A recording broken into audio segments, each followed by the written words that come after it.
You have got to check this one out. My head is going to explode. I think I just went to audio college here with Bob McCarthy. What a smart dude. Oh my God. He has been working with or for Meyer Sound for over 40 years now. He's done many, many things with Metallica, lots and lots of things with lots of other bands. Super smart guy when it comes to designing, engineering audio systems, and really, really big, loud audio systems too. I saw Metallica last year with a system that he helped design and put together for them. So, yeah, take a listen. Hope you like it. Have fun, and don't forget to like, subscribe, and share. Hello, and thank you for joining me today on Gears of Gear. Today's podcast is brought to you by a brand new Gears of Gear sponsor, Artistry in Motion. When it's time to make a moment unforgettable, Artistry in Motion delivers. Since 1994, they've been the go-to source for top-tier confetti and streamer special effects, turning ordinary events into explosive, show-stopping experiences. From concerts and TV production to major sporting events and theme parks, they bring the wow factor with precision and creativity. Whether you need a massive stadium drop or a subtle, picture-perfect cascade, they make it happen on time every time. Their team doesn't just supply confetti, they collaborate with show designers, event planners, and production teams to ensure every effect is camera ready and crowd approved. Want to take your next event to the next level? Hit them up at artistryinmotion.com and make memories happen. And this episode is also brought to you by GearSource, founded in 2002 with a mission to support live event businesses buy and sell gear globally. Since that time, the company has transacted in more than 100 countries, selling $250 million in sound, lighting, staging, and video gear. GearSource continues to evolve the platform for massive global growth, enabling localized currencies, payments held in escrow to protect both buyers and sellers, AI-powered logistics behind a new global logistics brand, and so much more. The company has just released massive new features, including Gear Sync, with the ability to manage up to 400 listings at once, plus Need Zone, an automated shopping assistant for hard-to-find items. Take full control over your gear with a visit to GearSource.com.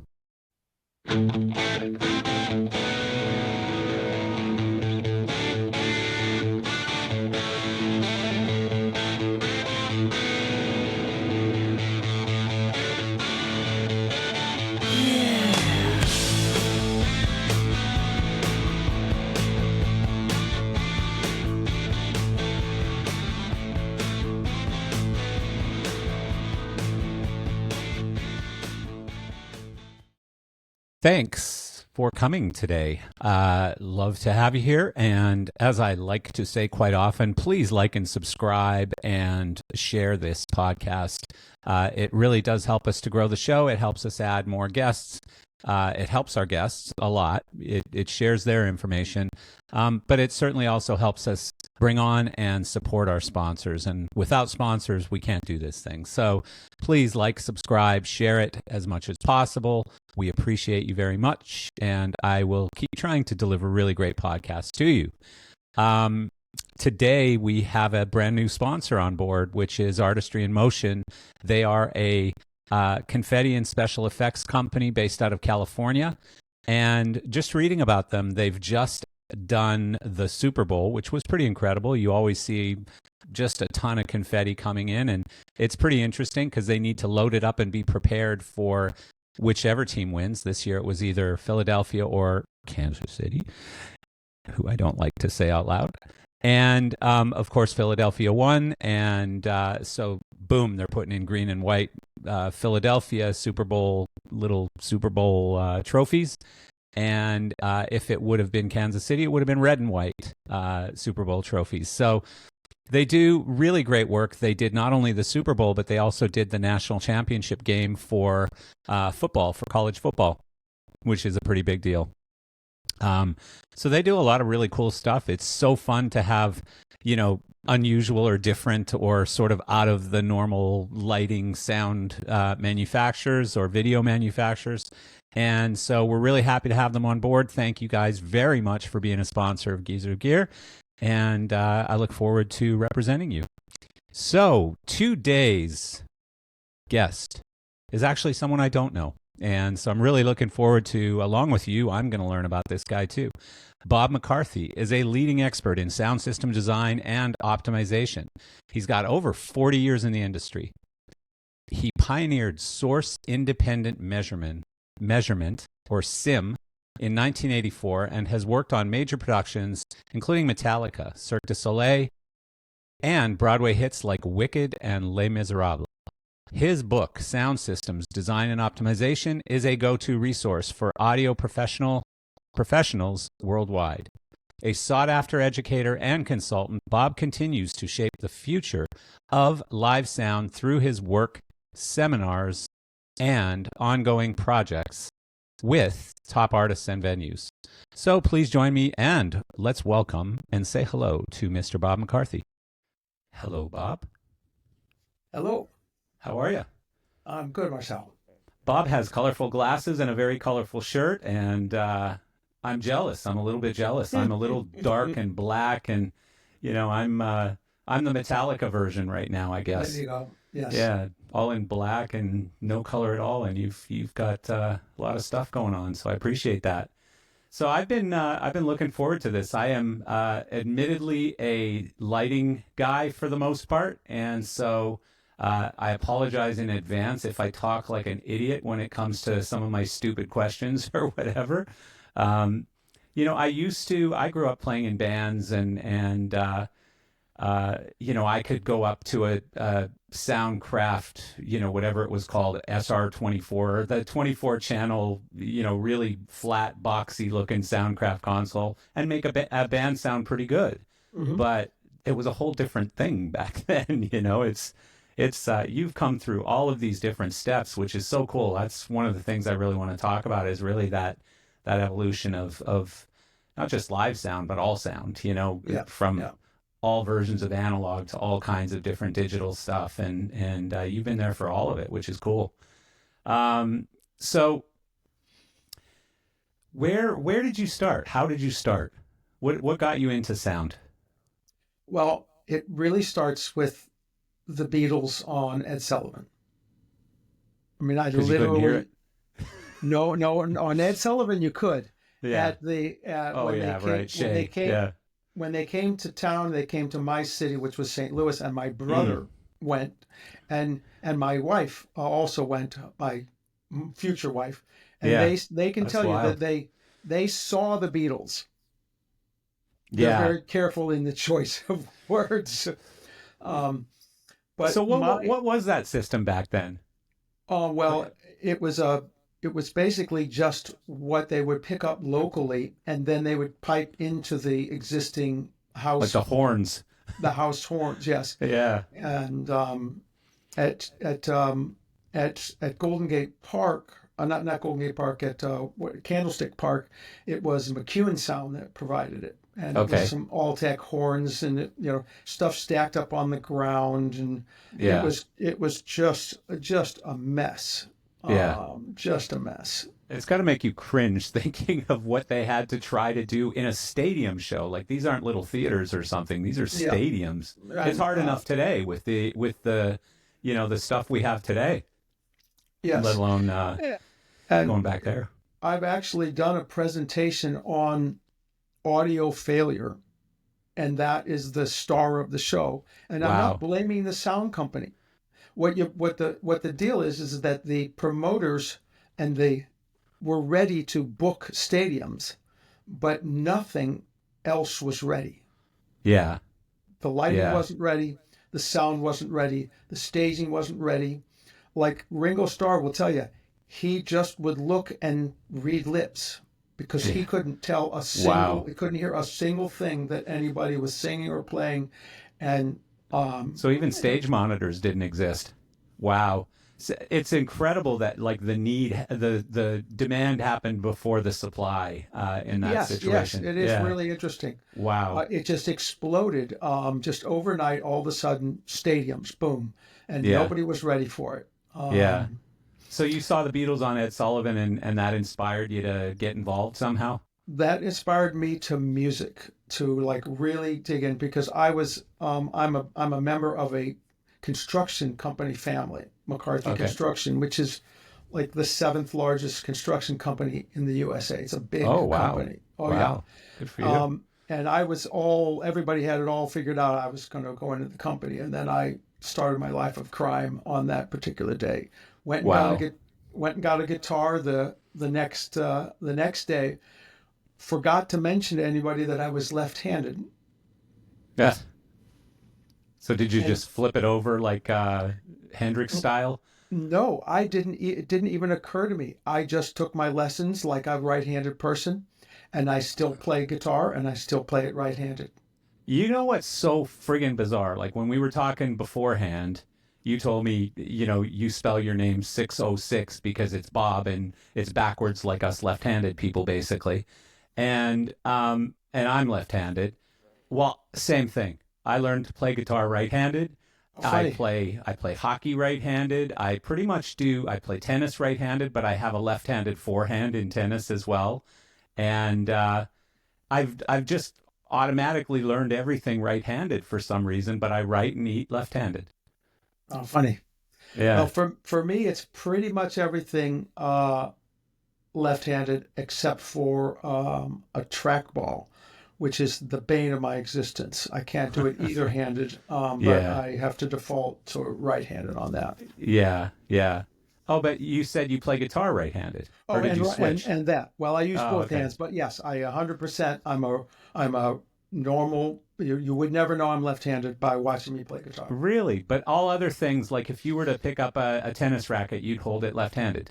100%. I'm Wow. left-eared, left-eyed, left-footed, and Interesting. left-handed. Interesting. See, I'm pretty ambidextrous on most things, like my feet, I can't even, like, I keep trying to think, if I was a boxer, would I be that way or that way? And I just, they both feel pretty natural to me. So I don't know. It's weird. I don't know why. Have you ever researched why some people just kind of do different things with different Yes, dominant sides or whatever? there's a really good book. It's called "The Causes and Consequences of Left-Sidedness," and it goes through left ear, left eye, left foot, and left hand, and The it's very causes fascinating. of cons and consequences. Of left-sidedness, or maybe it's just of sidedness. Um, Cool. I'm going to get that. Because I've always wondered, but I've never wondered to a point of actually pursuing it. But I'm going to get it. I love reading books, so it'll be on my list. So that's very cool. So that is bizarre. So your father probably kind of went, "Huh? oh You're yeah, not going to stay in our family business yes, and take that path that leads to pretty much guaranteed success, and you're going to go down this other road with a bunch of crazy gypsies and yeah, go do sound." yeah. Was it immediately Well, sound? no, it was not sound. Of course, I wanted to be on the stage. That was the Oh, you were attraction. pursuing music at this You point, yeah. wanted to be a star, but I went then to Indiana University, which had the largest music school in America. And once again, I can go to a single moment. And on my first night arriving, I went down to the common room and watched as one person after another played musical instruments of various sorts. And I went, okay, you're not going to be a musician. Why, they were just too good?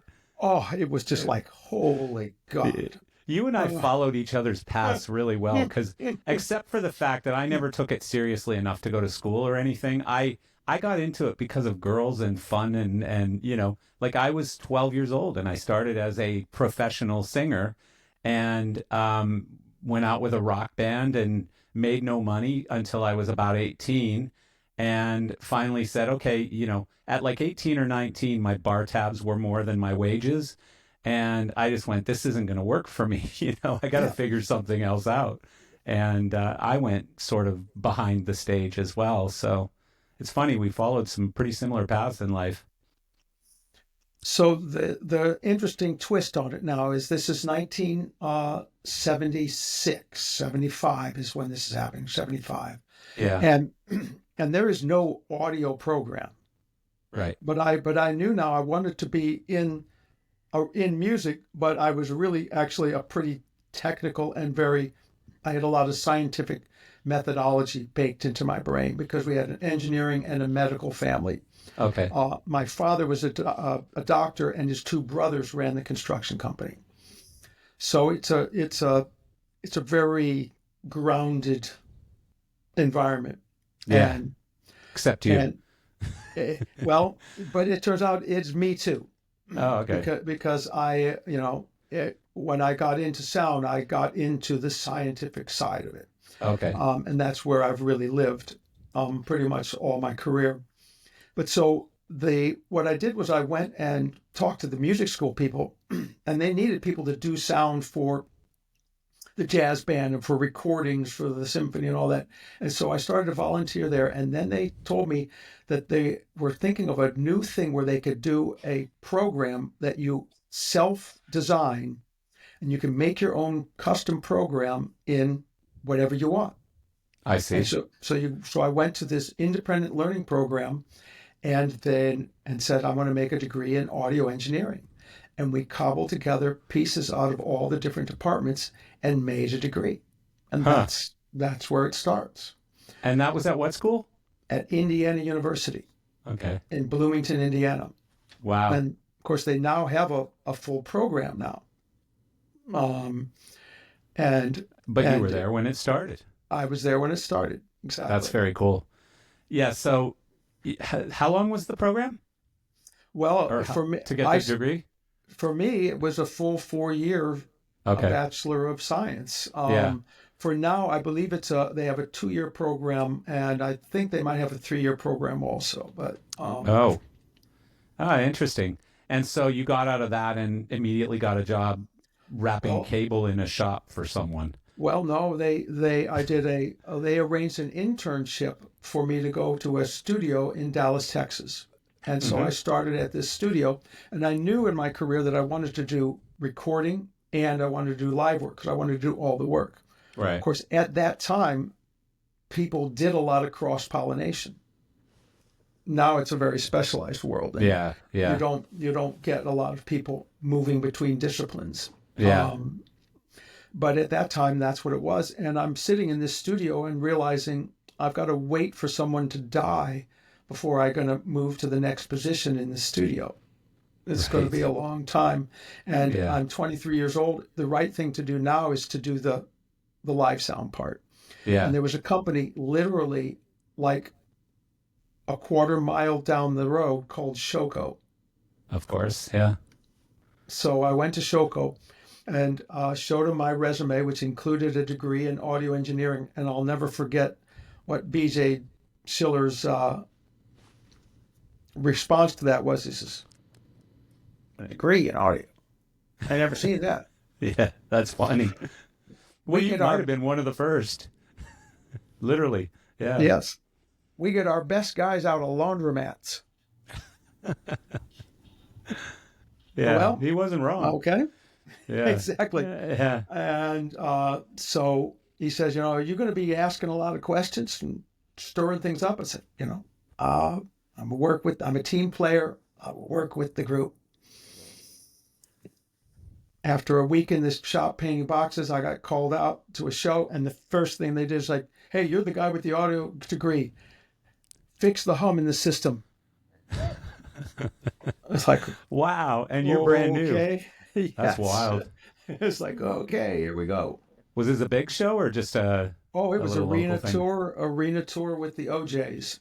Jesus. And they got this green guy straight out of school, and they're counting on you to fix the problem. Exactly. That's incredible. It's like, okay, cool. Let's go. Did you get it? Yep. Yeah. So I'll never forget the life lesson. Your career. No. And the life lesson that day, which I carry forward to me, was Randy Barner, who was the crew chief for audio, brought me out to the truck, and after you get everything sound checked, and now you're at that like quiet time dinner before the show. He's like, okay, I need to know what kind of person you are, because there's two kind of people in the world. Are you Mr. Make It Happen? I'm like, he says, there's two kinds. There's people that make it happen, or there are people that tell you all the reasons why they can't make it happen. Yeah. I am so with that. I said, I am Mr. Make It Happen. Yeah. And that construct has informed my whole career. Yeah. I always gravitate towards partnering up with people that I identify as the make it happen people. Yeah. That's such an amazing point, and I love it so much. Like I don't think I've ever defined it quite as well as you just did, Mr. Make It Happen or all the reasons you can't.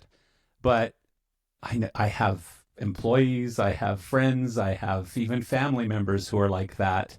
And it drives me crazy because it's like, oh, well, I could never lose 50 pounds because, it's not just work. It's anything in life, Exactly. all the reasons why I can't do things. And I'm always uber focused on there's something out there. There's a solution. I just haven't found it yet, you know?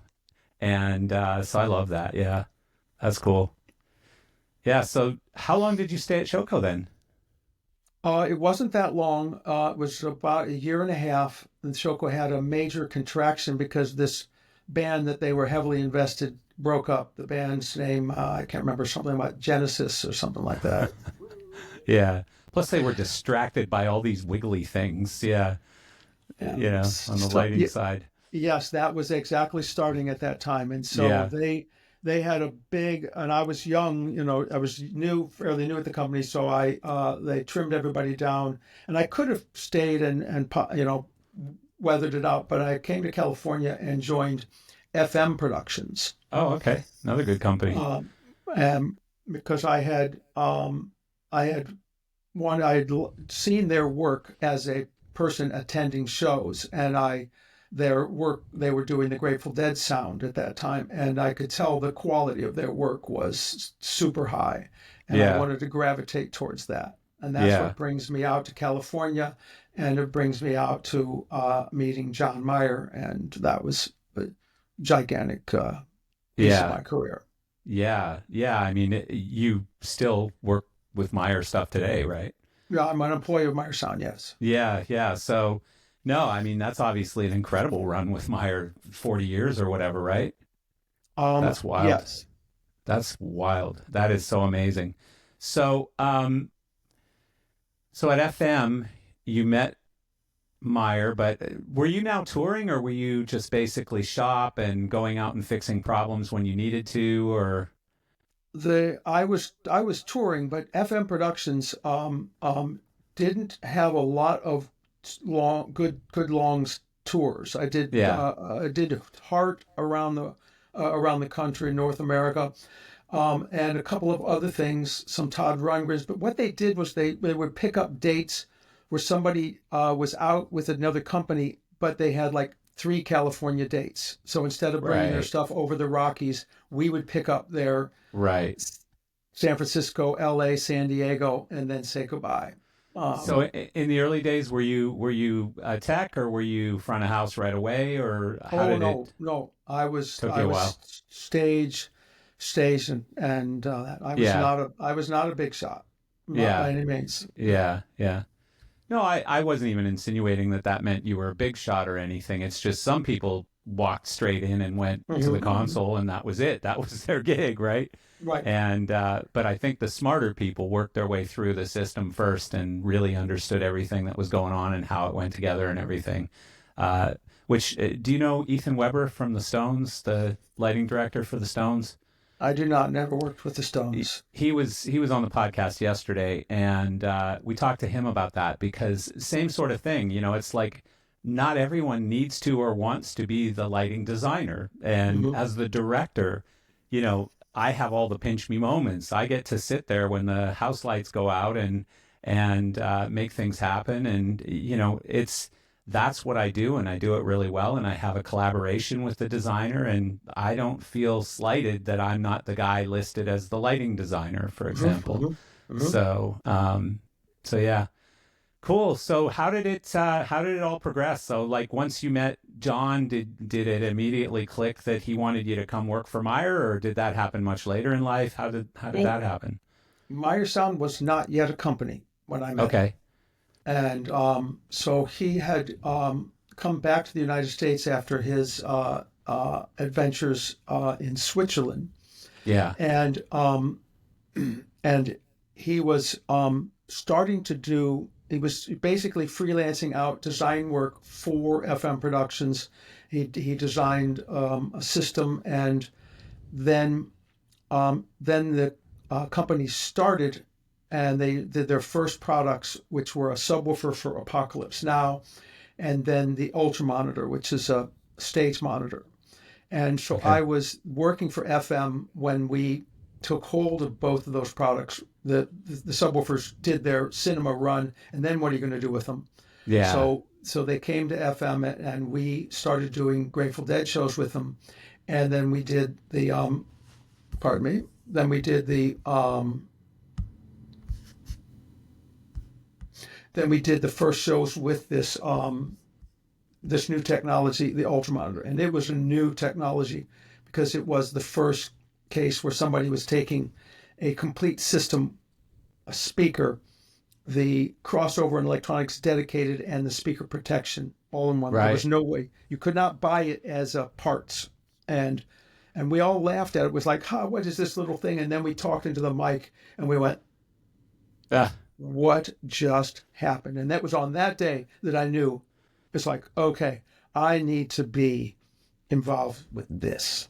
Yeah. And that was when? That was the end of 1979, start of 1980. Wow. And so that's when then the company officially started. And then I got a design gig for a small club. And they said, we want the highest quality speaker you can get. And I said, I know where it is. Yeah. And so that became the first installation of Meyer Sound.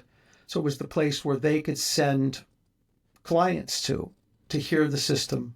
And that began my partnership with them. Wow.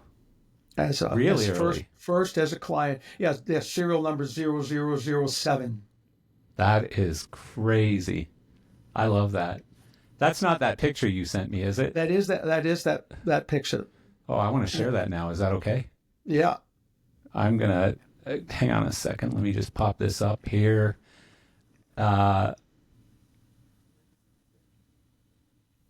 Is that it there? Yep. So this is a tiny little club in Berkeley, California. It's called the Berkeley Square. And there it was. Now, this is what you see on there is the subwoofers. Those were the original subwoofers from Apocalypse Now. And then that is the UPA. The original installation was the Ultra Monitor. It was the stage monitor, which I rigged up there. But then the UPA became available a year later, and we changed it out. Interesting. That's wild. And people would come in and they would see this PA. And this was a punk rock nightclub. We had, a bunch of people who would become later famous, the Go-Go's, X, and a bunch of Black Flag and Flipper and icons in the punk community. And they would look at it and they would go, there's no way.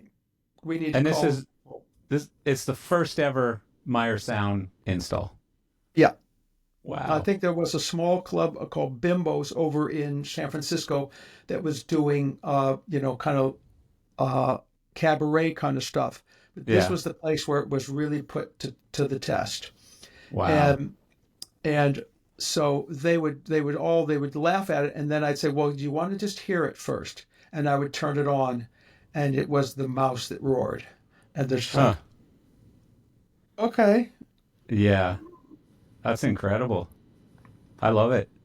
Yeah. So, so then what? Like, how did things just kept progressing from there? And So Meyer Sound was a small company, and it was out by Oakland Airport, and then they moved to Berkeley in 1983. And I said, well, if you're moving to Berkeley, which is where I lived, Yeah. then you must be expanding. What do you say? What do you say I join the company? And they said, let's do it. So that's where it Wow. began in In 83. 1983.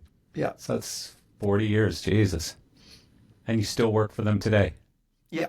And you've worked for them nonstop for 40 years. No, I did a freelance period Yeah. between 1997 and 2014. Okay. But I always stayed affiliated. They were a big part of my business, so I did a lot of consulting work and still did trainings for them, and was still Yeah. involved with development of the SIM analyzer next generation and these kind of things. So That is my incredible. bond is a lifetime bond with Yeah. Tom and Helen, the company.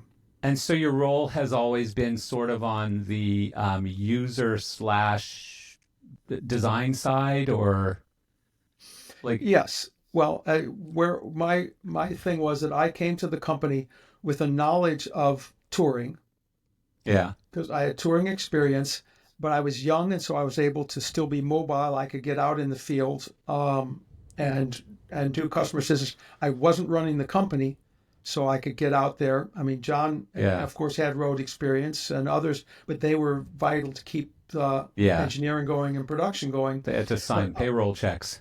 Yes. You didn't. Yeah. Exactly. So I could get out there, and I had then developed, methodologies for using the gear, and I began to write and started writing user manual kind of things on how to apply the stuff, and that led then to later writing entire books on the subject. Yeah. How many books have you written? I've written 3 different books, and my main book is in its 3rd edition now. Wow. Yeah. Cool. And they're all on sound theory, whatever. Yeah. Yeah, they're all on Technology. application. They are essentially they're books, because what happened was in 1984 I got John and I started what's called the SIM analysis program. And if you go to that next picture, you're going to see the early primordial version of that. I will. Give me 1 second here. It's an analyzer that is able to look at the music that's leaving the mix console. There we are. It compares the music leaving the mix console with what's actually arriving out there at the audience. So it's what they call a dual channel fast Fourier transform, or FFT analyzer. And what you see on this picture is And that's literally this thing right here. exactly. So Yeah. that's a piece of Hewlett-Packard laboratory gear, and that is what we use for R&D and for production testing at the company. But we took it out of the company and brought it out into the field, and that began what is now 100% standard operating procedure at every show. Oh. The SMART system, SMAART, is the direct descendant and owns that market now. It's a $600 program and a sound card or a little sound device. Now, at that time, that's a $12,000 analyzer in 1984 dollars, plus a whole pile of outboard gear. It grew to 600 pounds. Yeah. Jeez. For the full multi-channel version that could do 8 microphones and 8 equalizers and all that kind of stuff. And that's doing what again? Well, it's analyzing the system so that you can see. It's like, okay, I've got my speakers up. What's happening to the speakers now that they are interacting with each other, now that they're interacting with the room? Basically all of the reflections or stray paths. Anytime you have 2 speakers, they cross-pollinate and they create a change in the spectrum, essentially blending colors, if you look at it in light terms. Right. So that we end up then with all of these scatter plots of where the sound goes. The thing that separates light and sound is everybody can see where the light goes. If a light gets diffracted and sprays off to the wrong direction. Everybody can see it. But if something causes the sound to bend to the wrong place, you just know it doesn't sound good where you are. Right. You don't realize that it's aimed itself into the ceiling because you can't see it go up there. And so these analysis tools, we can place microphones all over the room and we can find where it's gone. And that's really what it's about. It's about turning us from blind people into, assisted. And we obviously have similar devices today that are a little more, maybe a little more high tech. Obviously it's advanced a lot now. Oh yes, it's now so common. You can have what's inside of that Hewlett Packard device that can fit on a phone app. Yeah. Yeah. Okay. I mean, it's changed the math. it. The math has now been condensed, and it's a world of computers. I mean, literally, that thing is transistors and diodes. Yeah. Yeah. So. Yeah. That's wild. Yeah. So,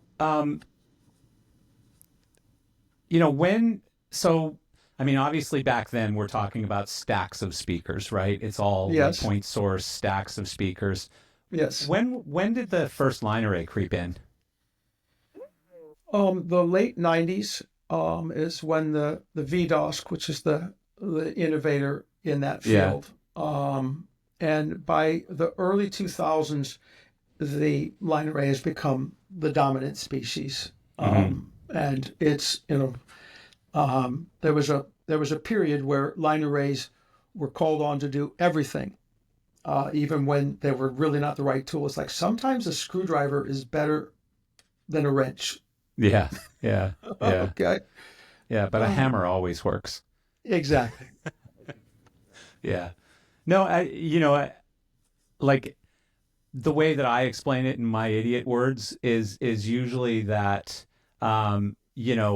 stacks of speakers were usually sort of brute force. If you needed to hit a different part of the arena or the building, you just turned it up louder or added more stacks of speakers or whatever. But, this is a much more mathematical approach where things are directed exactly in every part of the room where they need to be. Smaller sources, more of them directed to very specific parts of the room, right? Is that sort of truthful? Very truthful. Well, Yeah.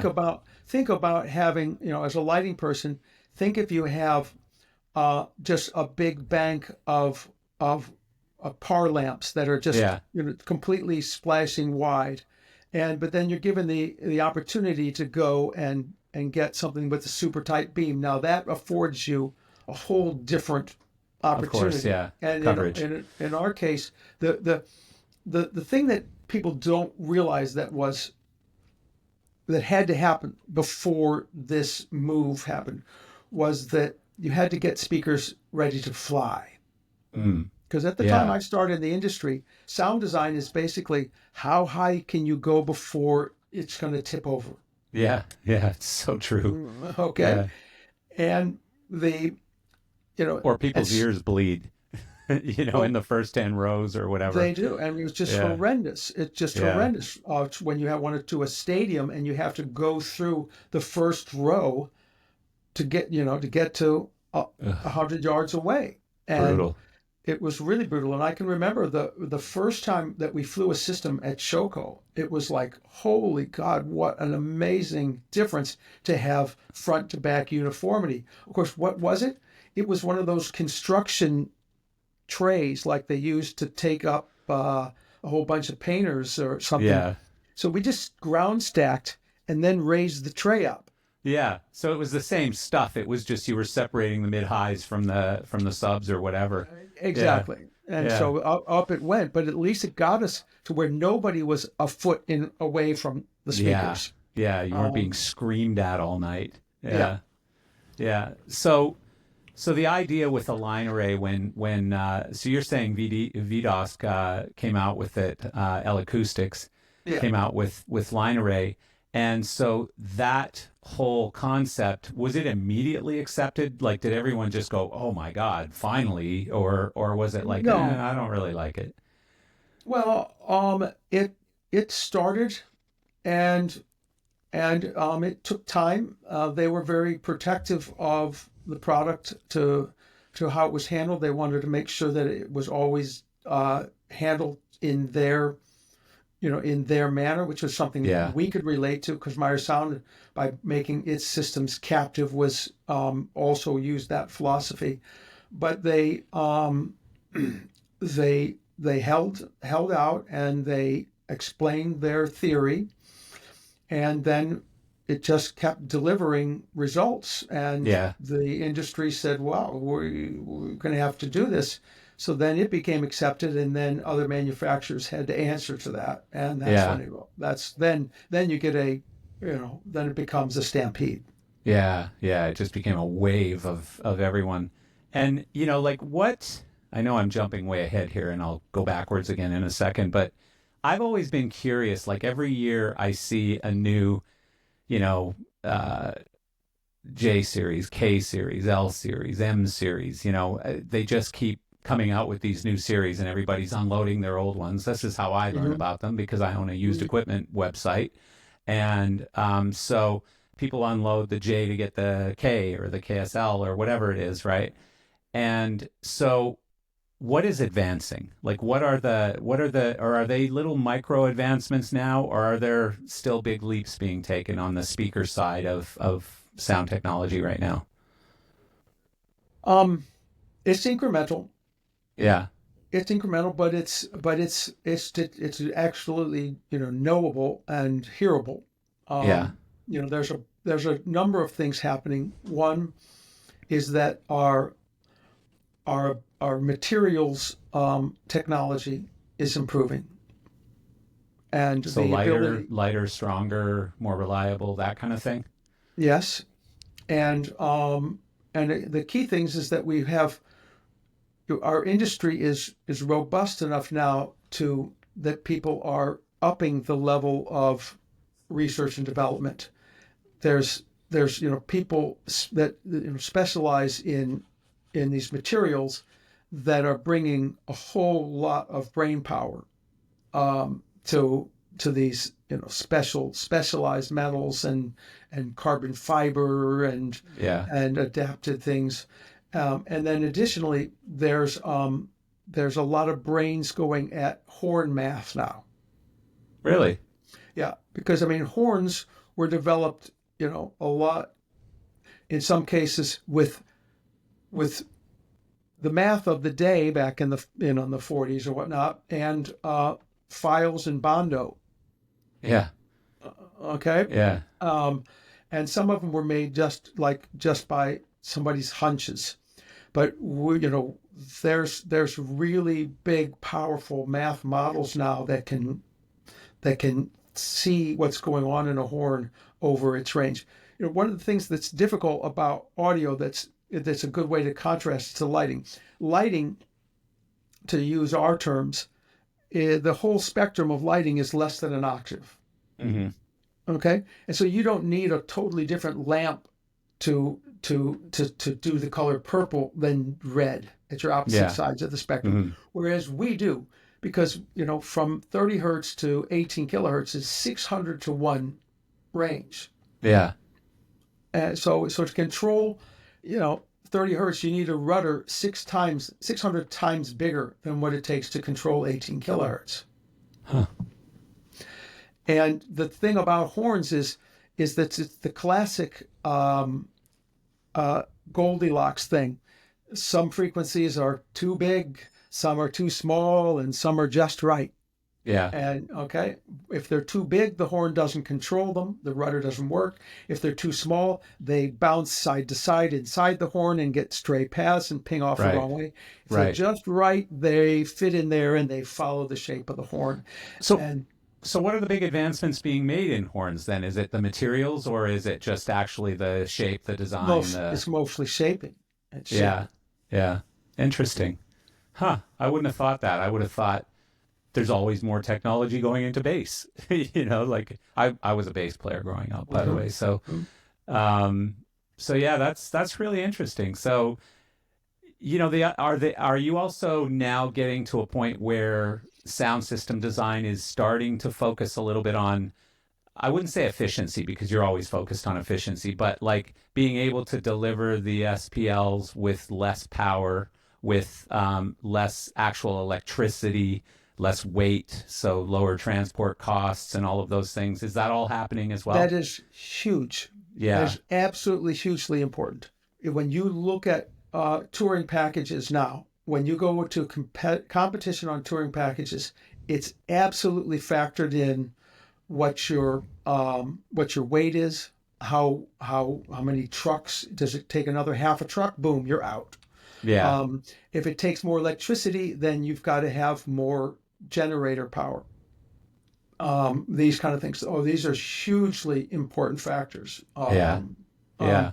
So we work everything we can to shave ounces off of these products. Yes. See, we're starting to see that in the lighting world and in video as well, where you're looking at more of the infrastructure stuff, not just, hey, bigger, louder, brighter, whatever. You're starting to look at the fact that, hey, these tours and the world is looking to, not necessarily become greener, but certainly, yes, if we can cut less electricity, less weight, smaller trucks, whatever it is, less trucks.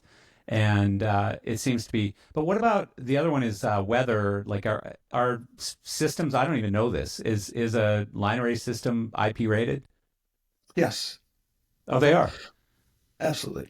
So it's IP65 or something? I'm not good with those numbers, but Yeah, they can it's be that outside that and get depends rained on. on. Well, different companies have different levels of Yeah, yeah. weatherability. Same in lighting.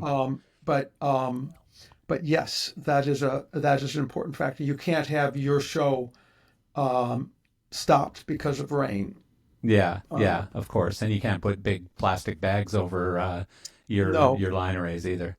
the No. age of the show goes behind Viz Queen Yeah, is over. yeah. So for you, for a engineer, designer, all of the things that you do, how complicated was that switch between, what do we call it, point source versus line array, or stacks versus line array, or whatever? But Oh, it's point source versus line array, and it's worth taking a moment to geek out and explain sure. what the difference is. Yeah, please, because I don't Okay. know that I've ever heard it.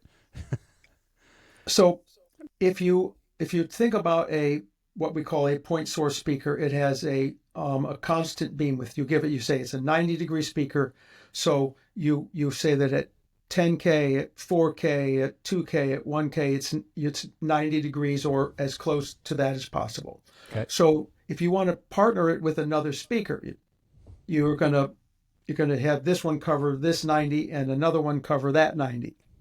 Or if it's 90 by 40, you might have another speaker under it that covers the next part. And you think about it like extensions of the shape, and you build it like blocks.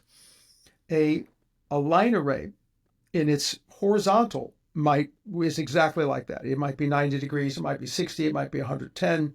It's also constant Q. But in its vertical, that's where the difference is.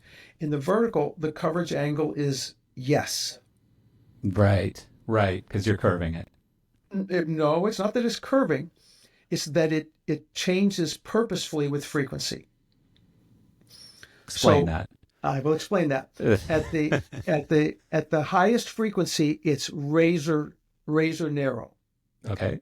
Okay. So let's say it's 5 degrees. Okay. But an octave lower, it's 10 degrees.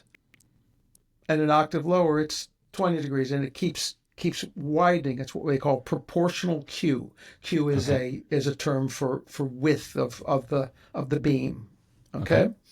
So as you go down in frequency, it gets wider.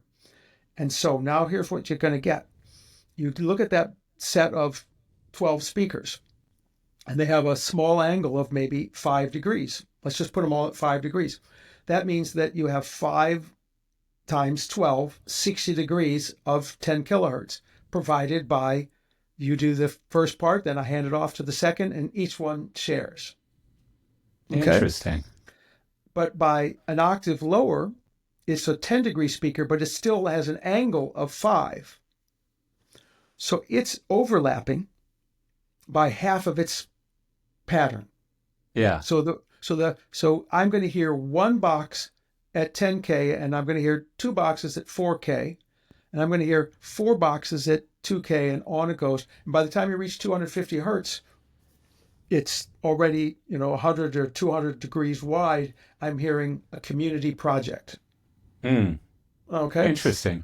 So the low end starts off super directional and becomes controlled by the community, because the more speakers you add, the narrower it gets in the low end.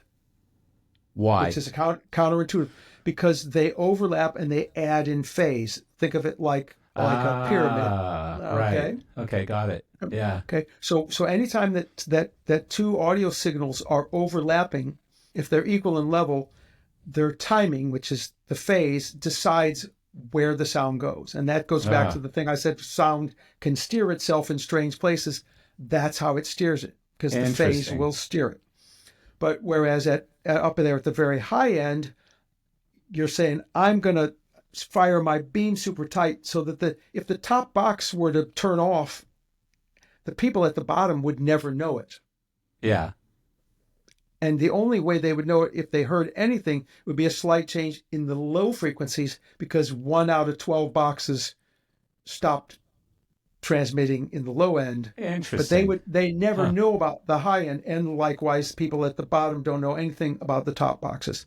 But it's a community effort that then goes away as you rise in frequency to individual. So what we do now is we shape the display angles in that thing to shape the highest frequencies to precisely sculpt them to where they need to go. Yeah. And then the low frequencies go as a big project. And every box basically has mid-high, and then the subs obviously are in a separate box. And so it's interesting. I never realized that that's how that worked. And so when you're changing the curvature of an array, is that based on the size of the room, the coverage, basically, how far the speaker needs to fire sound out, and then based on that target point, that's where you're setting your angles?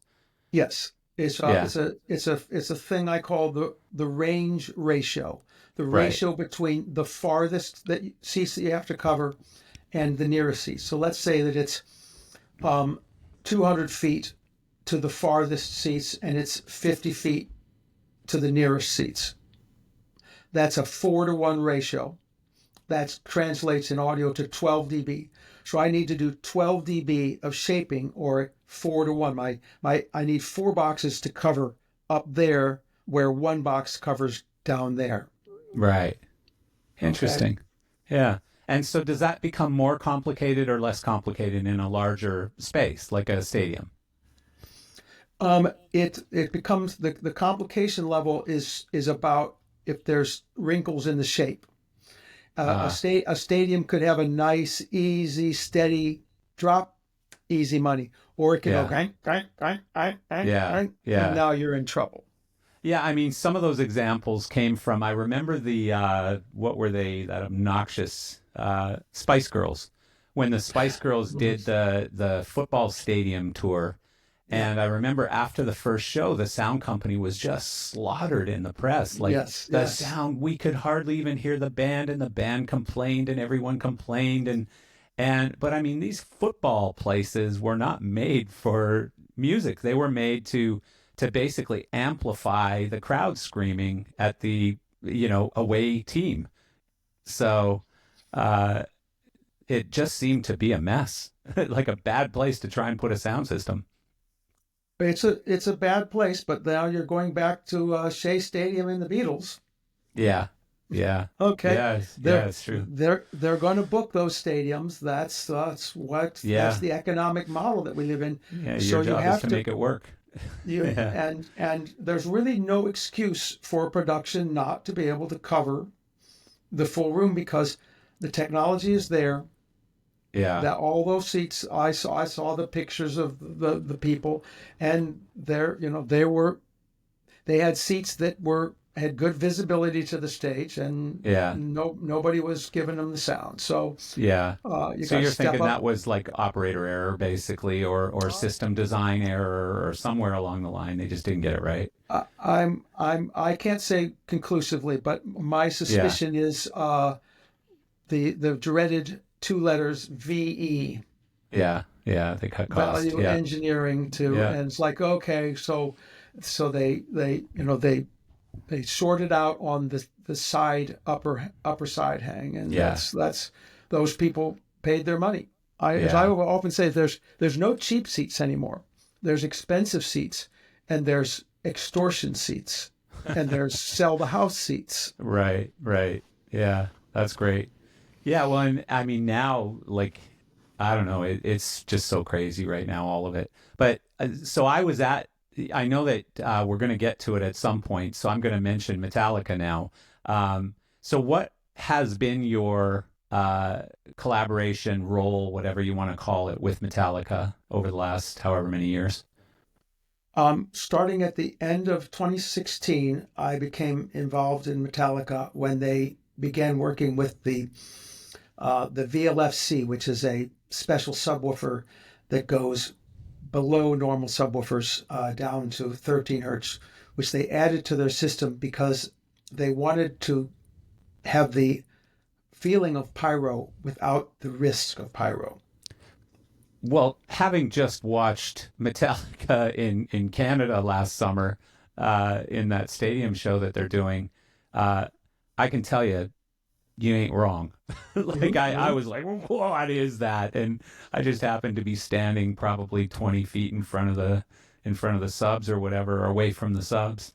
And yeah, it was your stomach was moving, you know. That's bass that I hadn't heard in a while.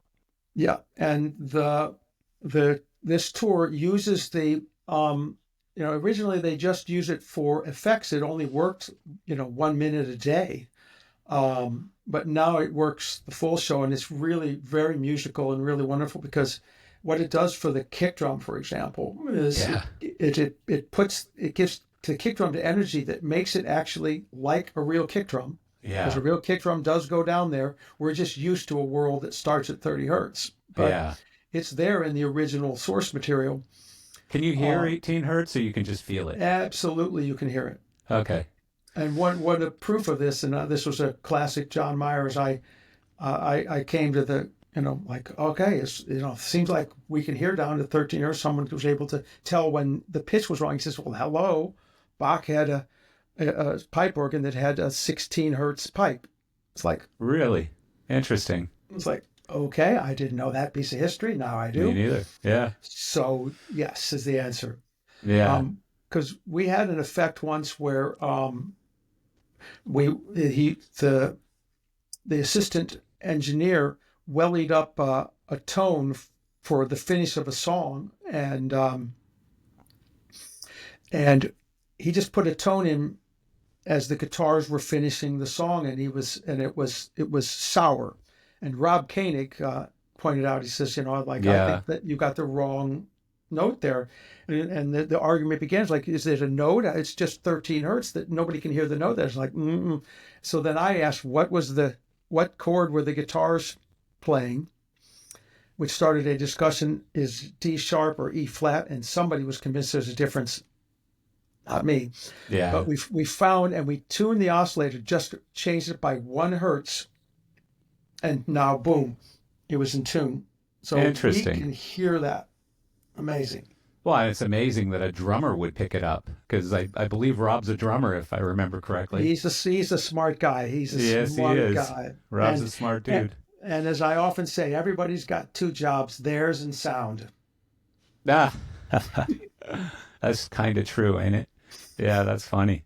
So when you started, so you said 2016. Yeah. So what really was your role? You were just like a representative of Meyer and helping them change their. Well, I'm the applications guy, and so Okay. then they asked me to come to Copenhagen, where they were starting a tour, and to design the system for that, Hmm. and I Yeah. did. and Dan gave his vision to me. He says, I want every person to have a near field experience. Dan Brown. So Dan Brown, yes. Yeah. And I really want everybody to be listening to a pair of Ami studio monitors. That's the experience I want. And I was like, okay, well, and I incrementally pushed them in that direction. It was more hangs, but we brought speakers out closer to the people, covered the upper areas with speakers that were closer in to them, and brought some intimacy to the thing. And people don't think that you should separate out systems if you're doing a metal band, and maybe that was true in the olden days, but now we have the technology to. You mean like delay towers and stuff like that, or what we call a distributed system.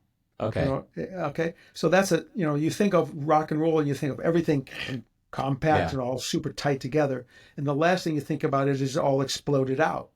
And well, it turns out that with the technology that we have now, because we have such good controlled systems, that we can explode the systems and now give people that near field experience. And if you bring up, there's a picture of the World Wired tour, which is almost impossible to say. Yes, that's funny. And you'll see a picture of what evolved. There it is. Yeah, that's it right there. I just got lucky. Yeah. So this is the next thing that happened was this tour. Well, actually, we did a standard stadium tour, but then in 2017. But this is this was a really big innovation, because the area where you normally want to put PA was completely occupied by those lights, which are these cubes of video with lights inside of them, and they are on hoists so that they can come up and down. So they were dynamic load. So they were really. We had to bring the PA out, and you can see all the PA that you see there is over the audience. Jesus. If it fell, not one speaker would hurt the band. It would all fall on the audience. And you can see subwoofers at the top of the picture, like a dancing set of 3 subwoofers coming at you. That's a steered subwoofer array to bring the sound down, even though it's over the audience. You have to bring it down. Yes. Right up here, yeah. No, yeah, to the right there. My mouse just split into that's pretty wild. I have 2 cursors on my side, so. Oh, funny. Yeah. So you're seeing, so that's what's covering, that's the subwoofers. Now go straight down from there, and you'll see there's a little array. It's kind of hidden. Here. That's it. So that's what I call a belly flop array. That array is facing almost straight down, and that covers to the people, to the crash barrier. And then they intersect with the bottom of the curved arrays that you see spinning out of that picture. Yeah. Wow. And so was this the first time that they used Meyer, or had they already been a Meyer customer before that? They had been a Meyer customer for long before that. Oh, okay. For a long time, they've been a great customer for us. And we actually innovated some stage monitors just for them. And so we've had a long and good relationship. I think there's one more picture of this on the next slide. There you go. Now you can see the belly flop array and the subwoofers. Yeah. With that stagger that steered them down. Yeah, here. Yeah. There's another one to the left on your picture. You can see it how it faces straight down. Here, there. Yeah. Okay. So it goes together like a really amazing little puzzle of pieces, but everything can be timed and put together in pretty much a similar way each night. And this is using, of course, the technology that I showed you in that ancient picture of me at the Grateful Dead show. Yeah. With my with the Hewlett Packard. So you're basically putting something into and again, I'm going to show how dumb I really am, but you're putting some information into a piece of software that says, here's how many people are going to be in the room. Here's roughly where they're going to be. What's the best position to place speakers? And this strange shape is what it came up with. Well, we have modeling that you put in the shape of the room and the shape of the stage and the permissible. You put speakers at the locations within the range that you've been given as permissible, which was outside of that perimeter of those cubes. Okay. And then you have to start working from there. And then then we get into how much weight is on these points near the lighting and all those kind of contingencies. Yeah. But basically, from a sound point of view, I'm going to work on a thing that looks like a weather map. I'm going to fire down and light up a heat map to show you where the coverage is. Yeah. Yeah, that makes sense. I think you had a picture of that somewhere, Yeah. as I recall. Now there you can go back, and you'll see first. We'll talk through this. There now you can see the cubes in action. Yeah, I remember this show. Yeah, this was great. And this was very cool. And then the next picture is Big Mick Hughes, the mixer, who's now retired, but mixed them for 35 plus years. Great guy, super, super, super wonderful, and just a real wizard. So you were a couple years younger then. Yes. Yeah, but still the colored glasses. Has this been your trademark for a while, the colored glasses? Yeah. Yes. Ever since I tried every different version of contacts, and once the contacts were not a thing, I said, I'm going to go full on, and we're going to have fun with glasses. I'll do it, but I'm not being normal. Exactly. I get it. Yeah, perfect. Good for you. Cool. Is there more that we need to see here, or do you want to just keep going on the pictures? Or yeah, let's just keep going on the pictures. Sure. I think we're right now. This is really going back to a different time now. This is 2001.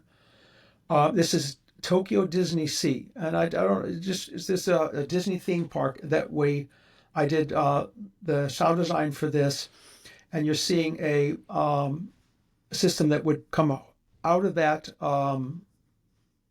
bunker, do its show, and then go back into the bunker. So it just does a show in the daytime and another show in the nighttime around this on the perimeter of this lagoon that does a boat show. And then it goes away and doesn't impact sight lines and all of that kind of stuff, like exactly a big ugly speaker tower that doesn't. It takes away from the look of the scene, I guess, that you're meant to be in. Exactly. And at night it sneaks up. You don't even know it's already gotten dark, and it sneaks up, and then all of a sudden it turns on. It's got lighting on it and sound, and it's quite spectacular. And the volcano erupts and all sorts of crazy stuff. Yeah, that's very cool. That's very cool. And is this the same thing, or that's the lagoon where the show, and these are some of the floats and some of the other parts of it. But we basically had 44 different locations around this lagoon. It's the closing show, and so everybody gathers around, and that's your big event. This is we're all over the place here. Yeah, this is Tony Miola. He's the sound designer of Wicked. He also did many things, Les Misérables, and countless musicals. He's just one of the greats. He would have 5 Tony Awards, except for all of his work was in the era before they gave Tony Awards for sound. Interesting. Yeah. And this is Outside Lands. This is a festival in Golden Gate Park in San Francisco. I got involved with this because we needed to keep the sound levels down in the neighborhoods.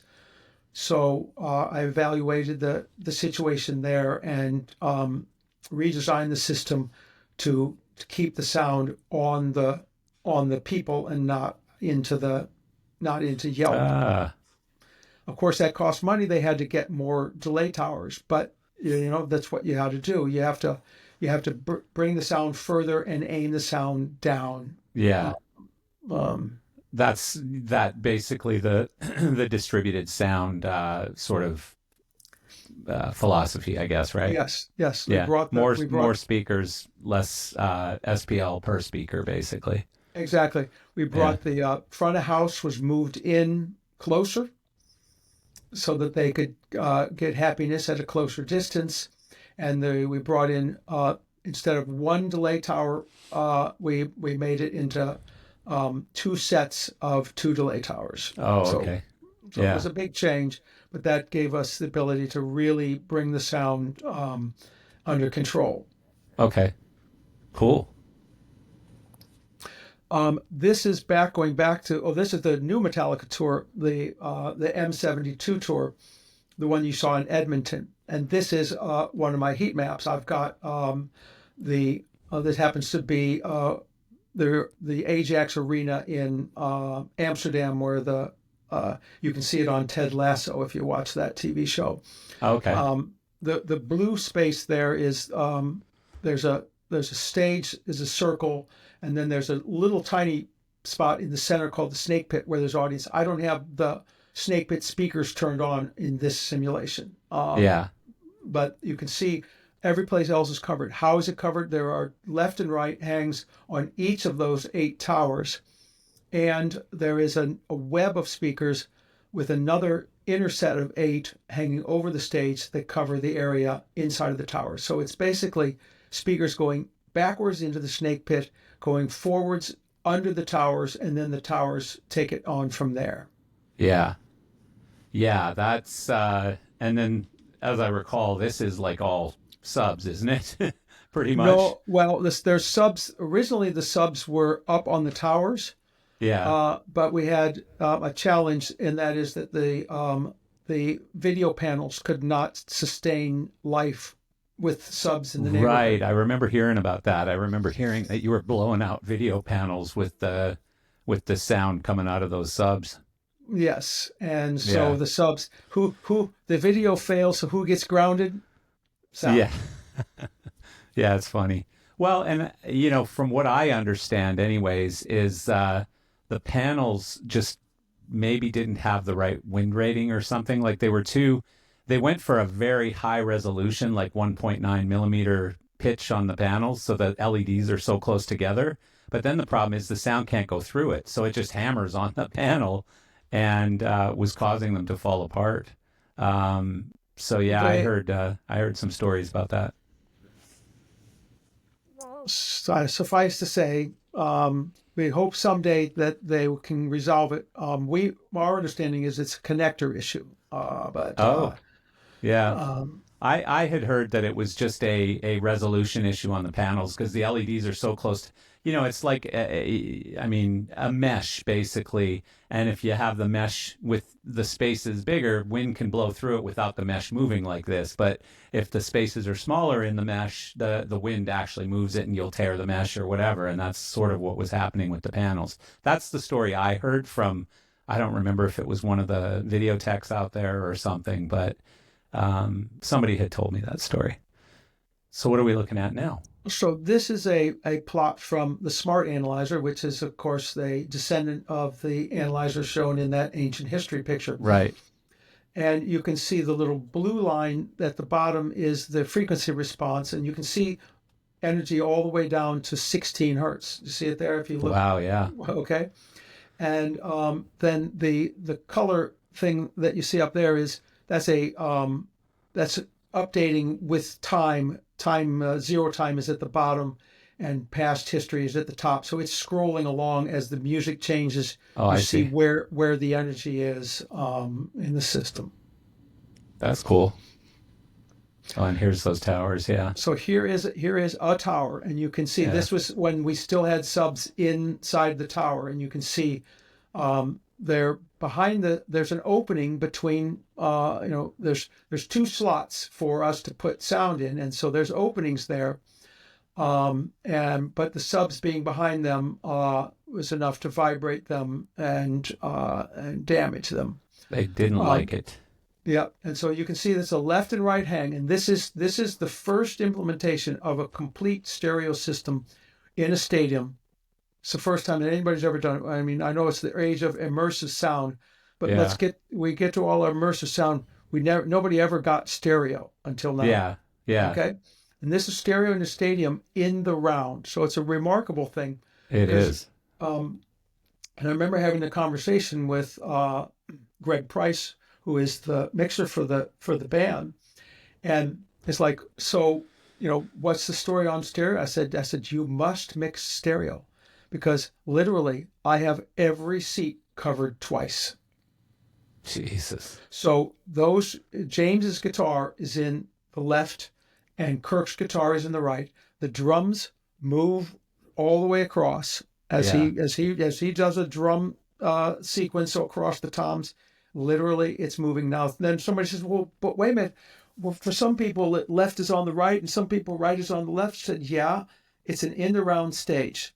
Yeah.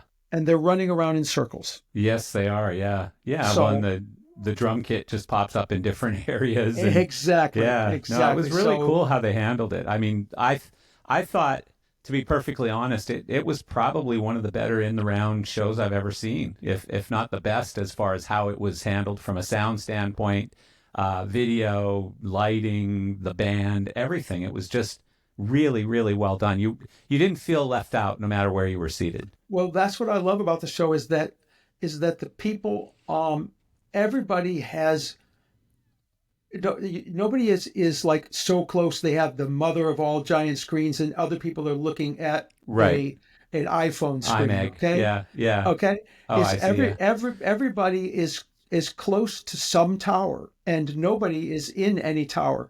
Right. So even the people up front are seeing the tower that's across the stage. Right. So yeah, that makes sense. So it's very even that way, and I always felt that it felt like an arena scale show in a stadium. Yeah. You felt it was arena kind of distances, or even closer than that. And yet you look around and suddenly realize I'm in a stadium. Yeah. Yeah, it was weirdly intimate for a stadium show. And, granted, we could walk wherever we wanted, but, it was weirdly intimate. And by the way, it was the first time, like I don't tour with bands or anything, but I had never seen the monitors done under the seats in the stadium like they are, with the whole remote monitor setup. Oh, yeah. I had never seen that before. Like for me, monitor consoles were always on the side of the stage, So that was interesting too.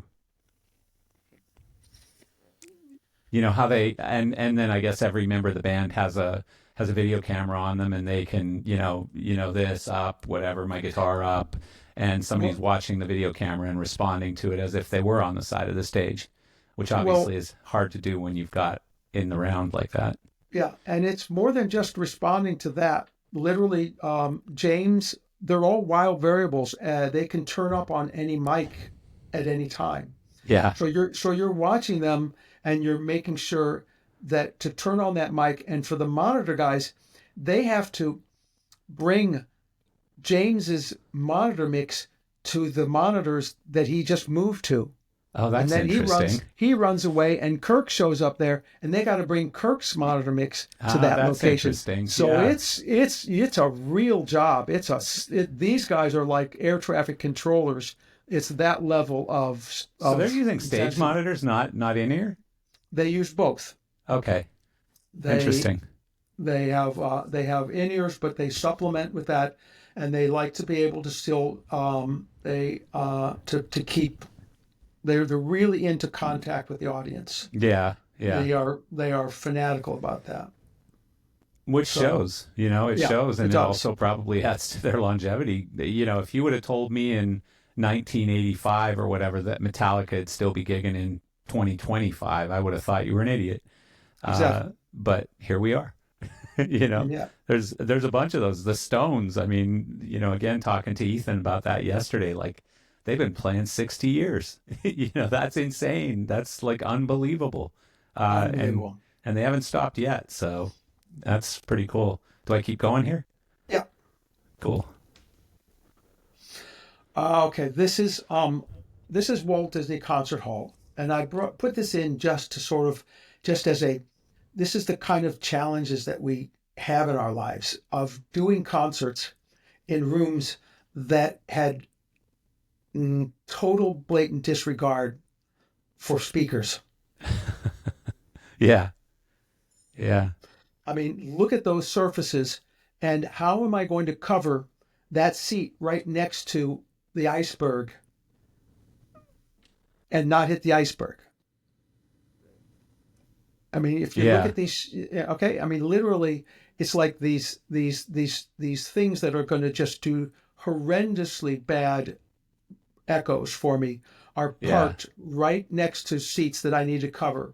Yeah. And I use this as an example of like, okay, you know, this then lands in our lap for us to sort out a sound solution for this. And it's a real, how bad can it get example? It's a real challenge. And this was a really good case of what I call architects gone wild. Did you end up getting it to sound okay? Except for a few seats, probably? Yes. Like there's some seats you just can't do anything to help in this place, obviously. Well, and you have to, you know, then it gets on the booking agents to book artists that are reverberation friendly. Yeah. Okay. Do not put in a hip hop, a rap contest. Okay. Yeah. Yeah. Okay. Because you're just going to lose it. But if you want to bring in Audra McDonald, and you know that you can totally work in that, but you have to be mindful of what you book in these kind of things. Yeah. Yeah. That's wild. Jesus. What a weird room. Huh. Yeah. There's the famous Chopsticks pipe organ. Where's that? That's the that's in that same place. Yeah. Yeah. So, you know, you have to even cover the seats behind the stage as well. Yeah, Jesus. Yeah. So, I mean, it's wow. Huh. So now we're back to Metallica, and this is a good, on this picture you can see, of course, the towers, but what they're, Jay Day is at the bottom of the picture. He's the assistant mixer, and he's looking at a video screen that is an overhead picture, and he follows wherever James goes. And his job, like a part of his job, he has many jobs, but one of his things is he basically, like a video editor, he switches on the correct mic so that Greg over there that's mixing just has one fader for James's mic. Wow. Okay, that's crazy. There are 12 possible positions where James can turn up, and Jay has to be alert all the time for where he's going to go. Wow. That's cool. Yeah, I think I watched it like right up here. Mm-hmm. Yeah, it was pretty crazy. It was sub that I don't know that I've ever felt before at a rock show. Well, for those keeping score at home, it's a 6 deep end fire array. So it's 2 boxes high, 6 deep. So it's each one is delayed to the next, to the next, to the next 6. And then it has the 2 VLFCs, 3 high stacks of those, which are the guys that go down to 13 hertz. Yeah. So basically it's a cannon that's 8 levels deep. Jesus. So it makes a very, very controlled directionality. And it's so quiet behind them that we have subs, 16 subs around the stage in order to get sound close in. Yeah. But otherwise it would be completely, there'd be no low end up near the barrier. Yeah. Huh. Interesting. Oh, we're back to... Okay, that's the Tokyo Disney Sea again. You can see one of those towers. Sorry. Okay, so this next picture, this is I'm in Helsinki. I don't know what Tervetuloa means, but I hope it means welcome or something like that, or nerd alert.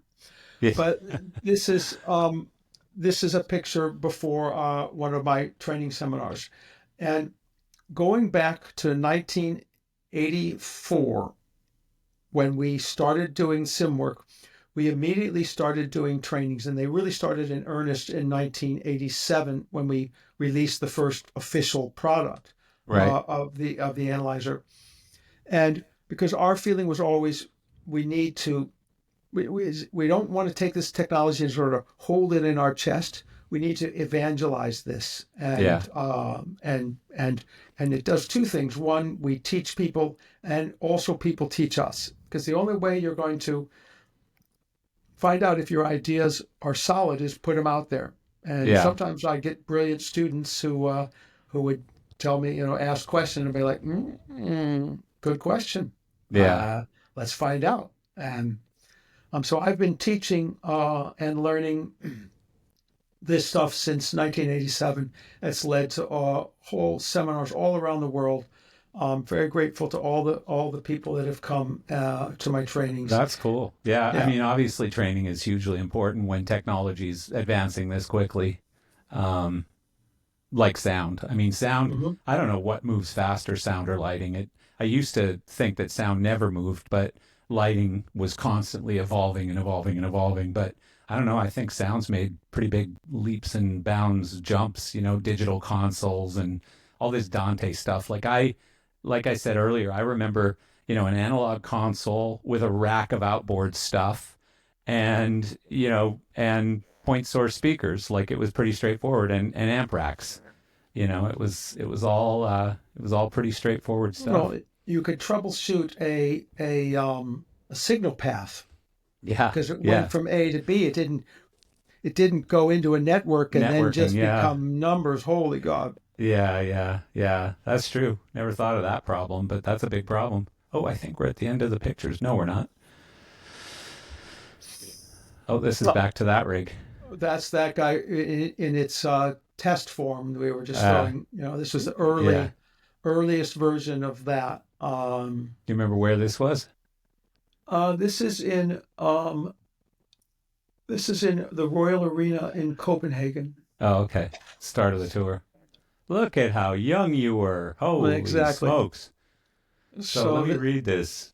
Berkeley Square. Oh, this is that first sound system that you put in. Yeah. Huh. So this is Biamp console. Wow. A Biamp console. Yep. So it's all analog, and you can see the graphic EQ. That's a white graphic EQ. Yeah. The white is the brand name. Black is the actual color. But then something I think you'll find interesting is you can see an oscilloscope above in the middle of that rack. Yeah. And that oscilloscope is connected up to a switching system that brought back the output of every amplifier so that I could see on that oscilloscope what every amplifier was doing. Yeah. That was something that we did at FM Productions, and I incorporated it here. And of course, that technology is now done.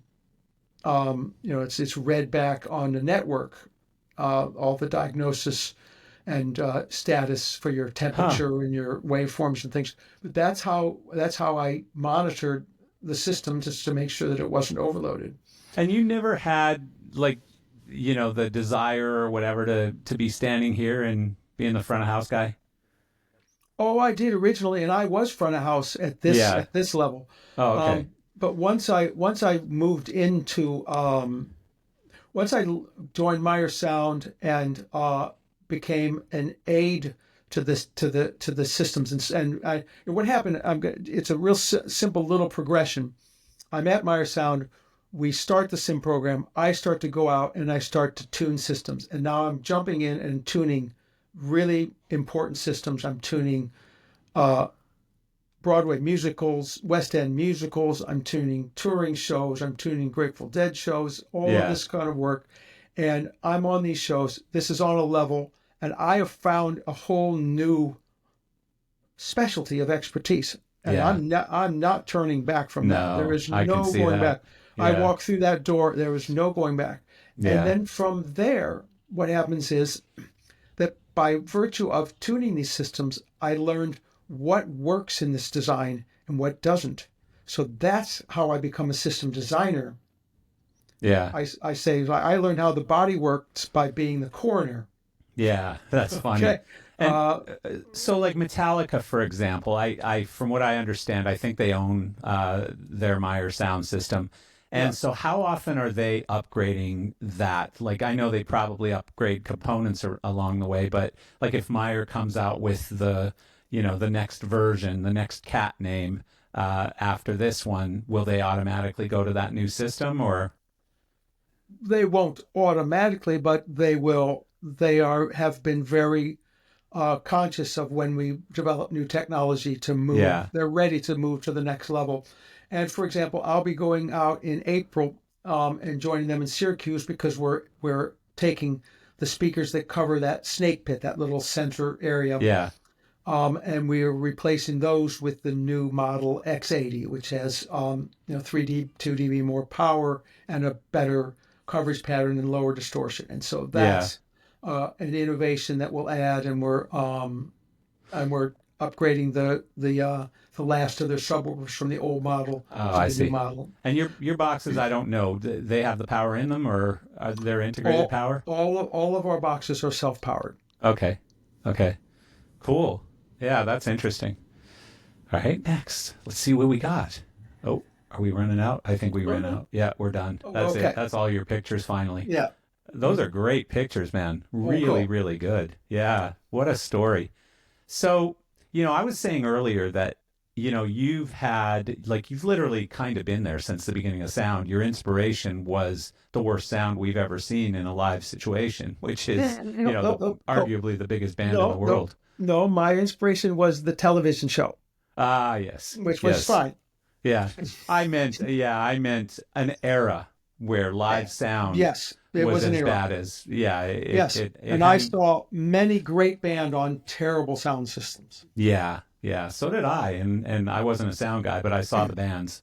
And I played in bands that had terrible sound systems back then as well. Like I remember we had my very first band that played live shows for, 200-300 people, 400 people every weekend. We had these Sun speaker stacks. I think we had 2 per side of these Sun speaker stacks, no subs or anything. It was just these, I think they had probably like 4 10-inch speakers and a horn or something in them. And they were terrible. They were just completely terrible. It was just a little louder than us just yelling at the audience, Yes. And but certainly there was no sound coming out of those. Like they weren't mixing us at all. It was just whatever was coming off stage a little bit louder. Right. And so, aside from the obvious, going from analog to digital consoles, going from stacked speakers to line arrays, what are the other massive advancements in your tenure? Oh, in my time? Yeah, in your time. Oh my gosh, it's so many things. It's when I start, the manufacturers of loudspeakers are still basically they are not mobile. Mm-hmm. They've been making speakers for the cinema and for permanent installation to do a talking head or ladies and gentlemen kind of thing. Yeah. Okay? A public address system. A public address system. Yeah. And so when I come in, I'm in the era where the touring systems are using the baskets and the cones and the drivers of JBL and Altec and Electro Voice and these companies, but nobody is using their boxes. Huh. Weird. All the companies, Clare Brothers builds their S4 stuffs it with that stuff. Maryland Sound builds their whatever. Everybody's makes a thing. Okay, Shoko was even building their own monitor boards because nobody made a monitor board. Okay, it's hard to think about these things, but the industry was not ready for us. So it was being you can call it a garage, but the garages were the laboratories. That was the place where the most important work was being done, and eventually you get into the 80s, and the manufacturers wake up and get it. Yeah. Okay. Yeah. It starts to turn where I saw before that era, I call it, this is the era where custom is king. The last thing anybody wants to do is have you show up with a JBL Cabaret speaker that you bought at the music store. They'd rather have your homemade thing. Okay. Yeah. Then the thing turns around where now nobody wants to hear about your homemade speaker. Yeah. Yeah. No, thank you. Or your great theory of this. It's like we've matured as an industry, and speakers are now not only it's not the speaker and you choose this amp and you choose this crossover frequency. It's like Yeah. you just expect that this speaker is that speaker, and it's whether I'm in Australia or Antarctica or Japan, that speaker model is going to perform exactly the same. Yeah. Yeah. Okay. I mean, for me, that evolution was that lousy Sun speaker system that I told you about. And then, my next band, we moved all the way up to like JBL W bins with 4560s and then Altec horns. right. That was like, whoa, this is incredible. And then all of a sudden we started seeing some of the bands going around to these bigger clubs and stuff. And they had these weird European things, the phase plug design, Martin stuff. Oh, Martin and Turbo Sound. Yeah. Yeah. And I never saw any turbo sound stuff. This was in Canada. But Martin became quite prevalent. And then all the bands were using the 15-inch, Martin bin and the phase plug mid. And that just really took off, and that kind of owned at least the club market in Canada, the club touring market in Canada for quite some time. So yeah, that was sort of my evolution from the beginning. But you're right. Like every one of these guys that I talked to who were there in the beginning, whether it's Community or Turbo Sound or whoever, JBL, they went from building homemade boxes in their garage to something much more mass produced. And like you said, you could get it in any continent, country, whatever, and they were all the same. So I think as systems grew, that became quite important because, you needed to kind of get the same thing on the next stop or the next stop, because originally touring companies didn't typically go across the entire US either. Like they'd hand it off to the next regional company. Yes. So, yeah. Yeah. The other big evolution to me in terms of the work is the specialization. So when I started, an audio engineer knew everything. Mm. You knew how to solder. Yeah. You ran cable. Pack a truck. Exactly. How to get it all back in. But you would troubleshoot, and then you'd mix. Yeah. But what's happened now is that we really have moved into a specialized world. There are the people that are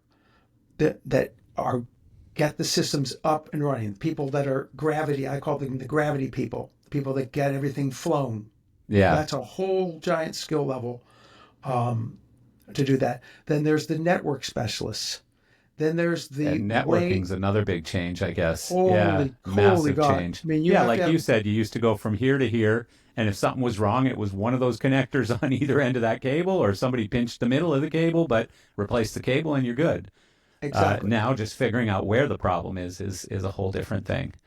Exactly. I mean, Wireshark was not a tool in my audio career. It is now, and then you have people that are, the system engineer now has to keep track of not just keeping a system running, but the world of outboard gear has blown up into all of these plugins and which I don't understand at all. All this stuff, which can be just an unbelievable rat's nest of it's like the ultimate.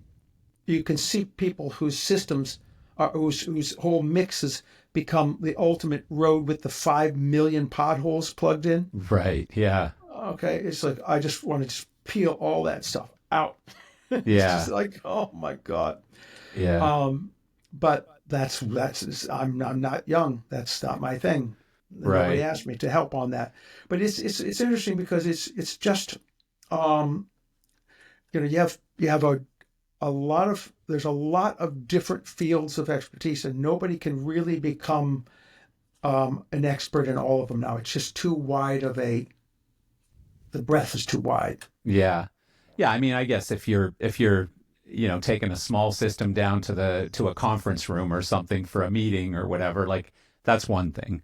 But when you're talking about the average arena tour or certainly stadium tour, yeah, you've got experts in all sorts of, like, even just having basically a front of house engineer and then an assistant front of house engineer, like you just said with Metallica. Yes. And like I said, it blew my mind when I saw their monitor world, under the seats in the stadium. I was like, what is going on here? And he said, oh, that's monitors. And exactly. I'd never seen anything like that. And there were like four guys, I think, on consoles sitting there in monitor world. I was like, what? So it's then pretty wild. There's people whose entire line of work is radio frequencies. Yeah. And they've got to monitor their frequencies. They've got to get them all cleared when you get to this city. Make sure there's no traffic on there. Yeah. Reassign if they need it. Then they've got to monitor anything that happens. That's a whole specialty in and of itself. Yeah. People wonder how you end up with 150 people on a tour or whatever. Well, guess what? That's how. Yeah. So that's incredible. That's incredible. So you mentioned something in your notes called polarity gate. What's that? Oh, you had said something about like formative, events or memorable things. Yeah. And this is a funny little story. And it's way back in 1984, and it was, we were in the earliest days of doing the Grateful Dead with this SIM analyzer. Yeah. So we're really just kind of proving to them that this works. We had taken this technology to Rush, the Canadian band. Yeah. And they said, "Oh, that's really cool. It seems to work, but we don't do experiments. So you can look at our thing, but don't do anything." Okay, so we did. And then on they go. Frank Zappa, same thing. You'd think Frank Zappa would be all experimental. Yeah. Nope. Huh. Absolutely not. Weird. That was amazing to me. And then I watched him rehearse, and the guy, I've never seen a more disciplined band. What I'm hearing sounds like total, complete chaos. And then he stops. Bar 127. You played an E flat. That was supposed to be E natural. Yeah. How amongst these things are. That sounds like a typical Frank Zappa song. Exactly. Yeah. So Grateful Dead, when we brought it to them and said, we've been turned down twice, but we have this experimental thing. We think it's going to be really important. We can analyze the system with music as the source, and it's really exciting. But that's where they're like, experiment right there on the front of house on the console while the show's going on. Yeah. Bring it. Yeah. Okay. Yeah. So on we go, and we're doing our second or third show. And I get asked, John Mayer is there, Don Pearson, the head of ultrasound, who's a really important person who left us too early, and Dan Healy, the mixer, they're all there. And they commissioned me to try out, to measure the thing, and during the song, after this song finishes, swap the polarity of the subwoofers and see what happens. And I swap it, and I watch, and I see a hole at 100 hertz come and reverse and just fill in perfectly. Huh. So. And I say, boom, polarity reversal. Now the subs are no longer fighting the mains, because they both working at 100 hertz, and they were fighting because they were 180 degrees apart. Yeah. And I go, yes. And I get this look. Everybody looks at everybody. And Dan Healy, the mixer's like, and Pearson's like, and John Mayer's like, yeah. So what I found out was I got put into a years-long argument between Dan Healy and Don Pearson. Uh-oh. About whether the sub should be polarity reversed or not. Yeah. And you just solved the better. problem. And I solved it, and I proved the client wrong. Yeah. Oh, ouch. How'd that go? How'd that end up? It all ended up fine at the end because, of course, it was, I'm just the umpire here. Yeah. I don't have a dog in this fight. That is adding. The other way is subtracting. Yeah. Okay. Did you have to buy somebody a steak later or something? No, I just got told, it's like you just don't celebrate, but I didn't know that there was emotions involved with this. Yeah. I celebrated because holy crap, it works. We did it and it solved it. How cool is that? Yeah. Yeah. Yeah, so, that's a tough one. That's a tough one because what are you supposed to do? Lie and say, no, there was no problem. Right. Just to stroke somebody's ego. The lesson learned is be mindful when someone, when you're making a proof of something, be mindful that you might be stepping into somebody's ego. Doesn't mean change the, you don't modify the reality, but make it carefully. And I learned, from then on, it's like when I would walk into a place and I'd go like, okay, this design is totally wrong. We're going to have to, the PA's got to come down. We've got to rehang this, blah, blah. It's like, and I know it's going to make the consultant look like an idiot or the designer look like bad. So you have to really do this carefully. So what I had to do is like, I don't just say, bring it down. I said, okay. So I stage up and get it, and I place the mic in a way that shows the problem.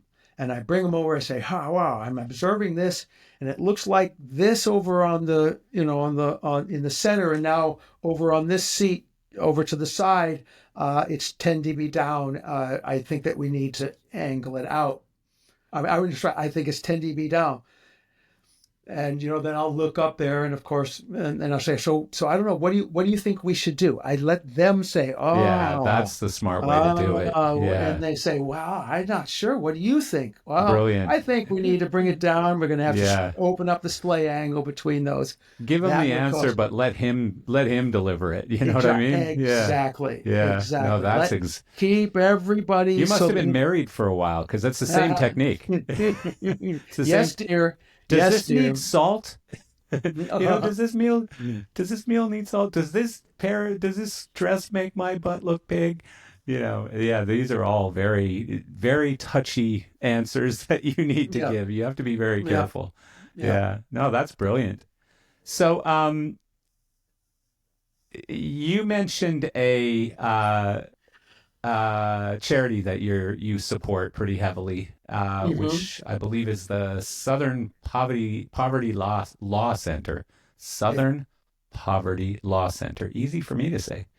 So what's the story there? Do you have some sort of a connection to that, or is it just something meaningful for some reason? Well, I've been a supporter of their work for 25, maybe 30 years. Morris Dees was the founder. It's based out of Montgomery, Alabama, and it was what they started with was representing people especially in racial prejudice cases, giving them representation. And what their real breakthrough was figuring out that they could go after the Ku Klux Klan after horrible things that they would do. And sue them, get them involved in litigation.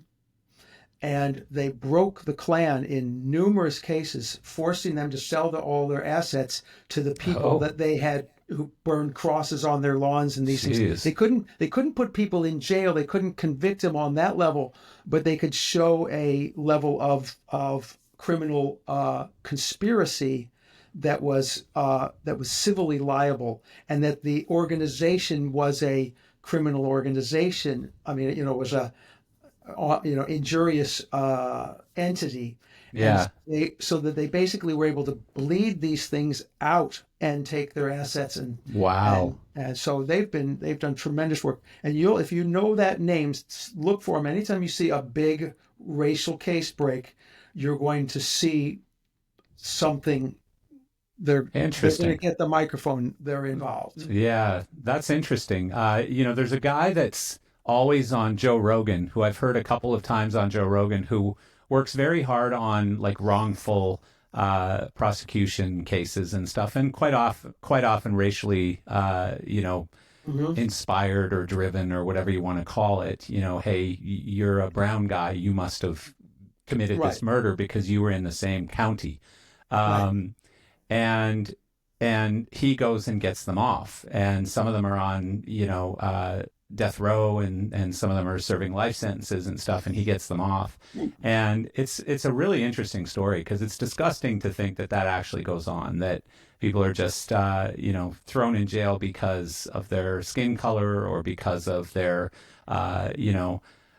financial standing or whatever it is. Like it's disgusting. It really is disgusting. And maybe that's the Canadian in me. I got a little bit of liberal Canadian in me, and I don't love that concept. So that's a really cool charity to support.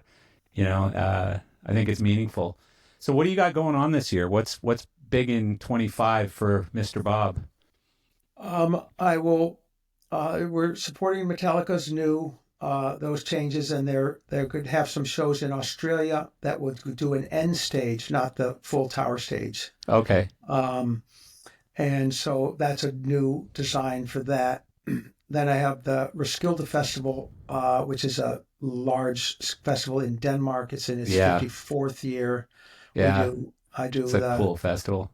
Yeah. So we're involved in all the stages for that. So there's 7 stages that need to be designed, and 7 days of music. It's our big team we send over there to take care of that. Yeah. Super good.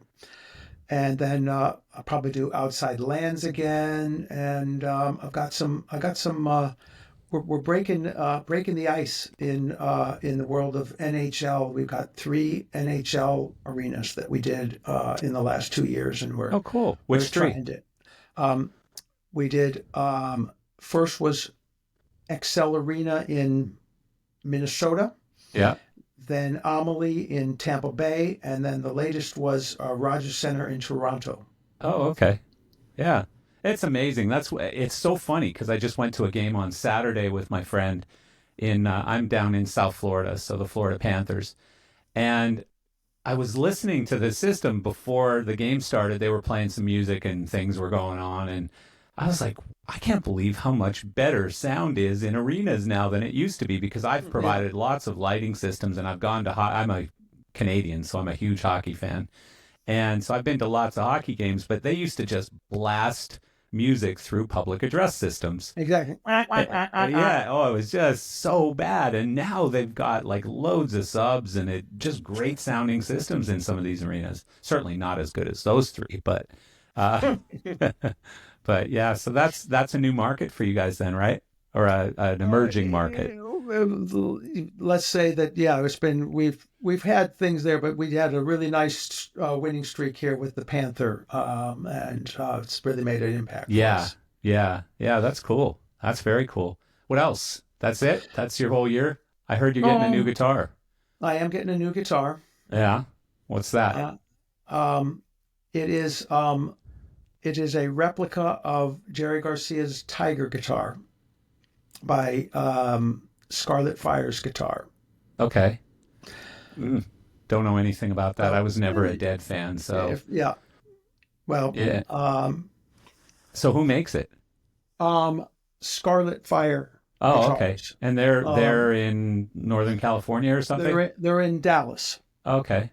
But Leo Elliott, the guitar maker, was worked with the full recipe. It's a really super high end custom guitar. It's crazy. It's got it's a beautiful piece of work, but it's also highly evolved electronics. I'm looking at it right now. That is a beautiful guitar. Yeah. Wow. Does it have that whatever it is? What is it? A tiger or something? Some kind of an Yep. animal on it? Yep. That's wild. The tiger was just put on yesterday. He's sending me. I'm getting daily updates. He's finally. I ordered this thing in February of last year. Wow. Yeah, I'm looking at it But right it's now. becoming real now. Yeah, that is cool. Well, congratulations on that. That's probably pretty exciting. So you still play then? I do. Thanks to the pandemic, I have a band. Oh, that's Now, fun. how is that? Because I've always played, but I can only ever play with pickups. Like a Oh, little informal pickup jam session, because yeah. I can never be counted on to show up because I'm always out. But the pandemic grounded me, and I got together with a group of people, and we play all around the most terrible clubs in Manhattan, and it's quite fun. But we did play the Bitter End, which was quite beautiful. Yes, that's my That's the beautiful. guitar. Yeah. Yeah, yeah.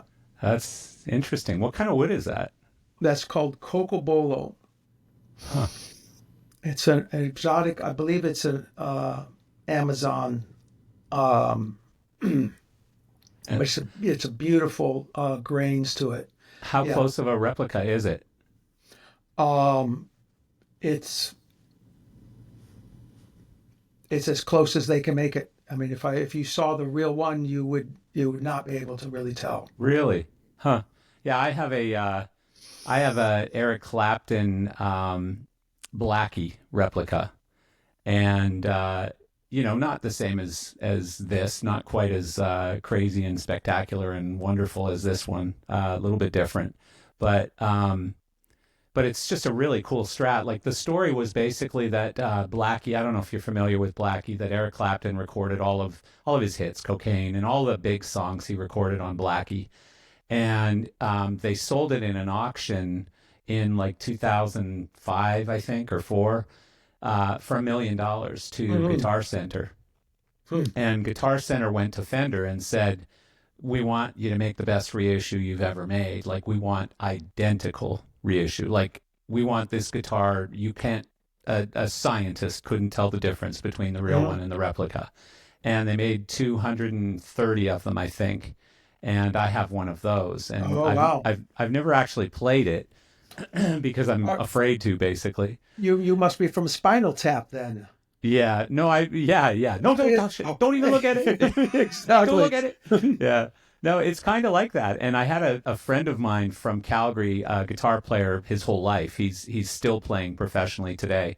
And he was visiting his brother very close to my house, and we got together, and he said, bring the Blackie guitar over with you. And I brought it, and he kept it for the whole week and was just playing on it and cleaning it up and really making it pretty and all kinds of stuff. And he was like, "Man, I like that guitar." And I'm like, "Hey, it could be arranged." And it wasn't cheap. Yeah, it wasn't cheap. I actually bought it. I bought two of them because I had a good friend at Guitar Center at the time, and they were all sold. But he was like, "Hey, if you want, I can get you in there, but you got to tell me now." And I said, "Okay, I'll take two." And he goes, "Two? I can only get you one." And I said, "I need two." And so my whole plan was I'll flip one right away, which I did. So they were $20,000 each, and I flipped the first one for 30,000 almost instantly. Wow. And then 2008 happened, and the whole like expensive guitar thing just crashed to the ground quickly. And so I still have it. I haven't been in a rush to sell it or anything. So it's just cool to have. It's something cool to have, I guess. Although every time I want to buy something else, I go, "Oh, I should just sell the Blackie and buy that instead or whatever." But yeah. Well, I'll tell you what, Bob, that was friggin' interesting as hell. Oh, I good. got an education in lots and lots of things related to sound, and you have quite a story. I had no idea. It's fantastic. Really, really cool. So I appreciate you doing this. Well, thanks for having me. It was a real Yeah. pleasure. One last question. How can people, like, if people want to buy your book or reach out to you somehow, what's the best way to reach you? Well, the book is published by Taylor and Francis. You can buy it directly from them, or it's up there on Amazon.com. And it's It's called just what? Sound Systems Design and Optimization. Okay. Perfect. Yeah. And then to reach you, just LinkedIn or something. LinkedIn, I guess I'm on LinkedIn. I'm listed as shipbuilder in LinkedIn. Shipbuilder? No, that's not my name is Bob McCarthy, but Yeah. what my profession is, and I, if you look deep enough, you'll find that my profession is shipbuilding. What's that Why? story? Now you got to Why? tell me. Just because it's like there was no category that was correct, so I was like, fine, then shipbuilding. That's hilarious. And so far, one person has noticed in all the years. It doesn't surprise me, having spent the last almost 2 hours talking with you. It doesn't surprise me that you're called shipbuilder. Cool. Well, I appreciate you, man, and maybe I'll run into you on one of these Metallica shows or something. I really like Dan Brown and Rob as well, so it's nice to go out and see them. Yeah. Cool. Well, have an amazing rest of your week. Okay. Thanks a million. Thank you.